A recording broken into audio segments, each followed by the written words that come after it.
దేవునికి మహిమ కలుగును గాక. మన ప్రభువును రక్షకుడైన యేసుక్రీస్తు నామంలో అందరికీ వందనములు. ఈరోజు పరిశుద్ధ గ్రంథంలోని వాక్యపఠనము సామెతలు 26వ అధ్యాయము. ఎండకాలంనకు మంచు గిట్టదు, కోతకాలంనకు వర్షము గిట్టదు, అట్టువలే బుద్ధిహీనునికి ఘనత గిట్టదు. రెక్కలు కొట్టుకొనుచు తారాడుచున్న పిచ్చుకయు దాటుచుండు వానకోవలయు దేకుండునట్లు హేతువులేని శాపము తగలకపోవును. గుర్రమునకు చబుకు, గాడిదకు కళ్ళెము, మూర్ఖుల వీపునకు బెత్తము. వాని మూడత చొప్పున మూర్ఖునికి ప్రత్యుత్తరం ఏకుము. ఇచ్చిన ఎడల నీవును వాని పోలియుందువు. వాని మూడత చొప్పున మూర్ఖునికి ప్రత్యుత్తరమిమ్ము. అలాగు చేయని ఎడల వాడు తన దృష్టికి తాను జ్ఞాని అనుకును.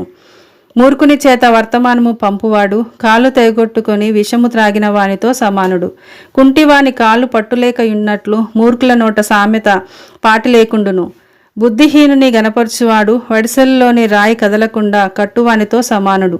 మూర్ఖుల నోట సామెత మత్తునుగొనువాని చేతిలో ముళ్ళు గుచ్చుకొనున్నట్లుండును. అధికముగా నొందినవాడు సమస్తము చేయవచ్చును. మూర్ఖుని వలన కలుగు లాభము నిలువదు. కూలికి వానిని పిలిచిన వాడును చెడిపోవును.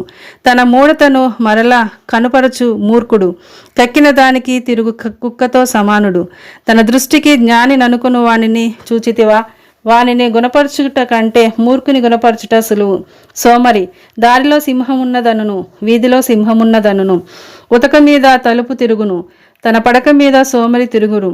సోమరి పాత్రలో తన చెయ్యి ముంచును, నోటి యొద్దకు దాన్ని తిరిగి ఎత్తుట కష్టమనుకొనును. హేతువులు చూపగల ఏడుగురి కంటే సోమరి తన దృష్టికి తానే జ్ఞాని ననుకొనును. తనకు పట్టని జగడమును బట్టి రేగువాడు దాటిపోవుచున్న కుక్క చెవులు పట్టుకొని వానితో సమానుడు. తెగులు అమ్ములు కొరవులు విసరు వెర్రివాడు తన పొరుగువాని మోసపుచ్చి నేను నవ్వులాటకు చేసితనని పలుకువానితో సమానుడు. కట్టెలు లేని ఎడల అగ్ని ఆరిపోవును, కొండెగాడు లేని ఎడల జగడము చల్లారును.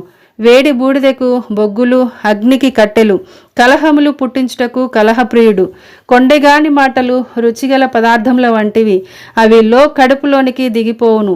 చెడు హృదయమును ప్రేమగల మాటలాడు పెదవులను కలిగినుట మంటి పెంకు మీది వెండిపూతతో సమానము. పగవాడు పెదవులతో మాయలు చేసి అంతరంగములో కపటము దాచుకొనును. వాడు దయగా మాటలాడినప్పుడు వాని మాట నమ్మకము. వాని హృదయములో 7 హేయ విషయములు కలవు. వాడు తన ద్వేషమును కపట వేషము చేత దాచుకొనును. సమాజములో వాని చెడుతనము బయలుపరచబడును. గుంటను త్రవ్వువాడే దానిలో పడును. రాతిని పొర్లించి వాని మీదికి అది తిరిగి వచ్చును. అబద్ధములాడువాడు తాను నలుగగొట్టిన వారిని ద్వేషించును. ఇచ్చకపు మాట్లాడు నోరు నష్టము కలుగచేయును. ఆమేన్.